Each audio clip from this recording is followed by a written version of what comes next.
And I think you said something a minute ago that was really poignant. You said it's much more sophisticated now. And it is, because back in the day, and I say back in the day, I think even now, working in a school setting, when we have these little bitties that come in and they've got these behaviors, but now I know one of the things that you said that you were interested in is applied behavioral analysis outside of autism. So we're not talking about typically when people hear ABA or you've got a BCBA involved, it's because of that child has autism. But working with these kids who have other mental health issues, are we seeing more mental health issues in general, or what is the cause of that? That's because I've got kids that I've worked with in the past that are 3, 4, 5 years old who have these massive behaviors and they don't have a diagnosis of autism. What is causing the mental health issues in these little bitty kids? It's probably a big question for me to answer definitively. I can throw out some thoughts and what is being looked at with that. Number one, we recognize, diagnose, and keep kids in schools more than we used to. And so I do think that there's some bit of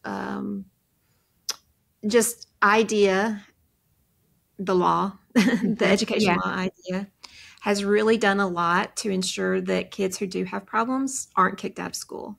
Right. And that they are kept in there, and not just not kicked out, but they're not separated. You know, when I was in school, public school, special education was in the portable buildings in the back. We might see those students at lunchtime, maybe.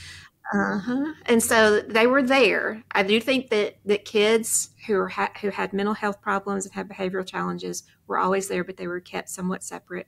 There was also not as many, there were not as much of an impetus on the school to keep them there. So they might outplace them. They might just not serve them at all. Parents might have kept them at home. But also, there is some, I don't know that the statistics on it bear out that it's just that there is some differences. I don't know that it's all just that we diagnose more now and we recognize more, or if there are things in our environment that are causing this more commonly. Yeah.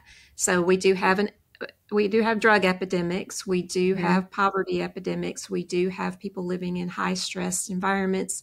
We do see a lot more trauma-based behavior than I recall.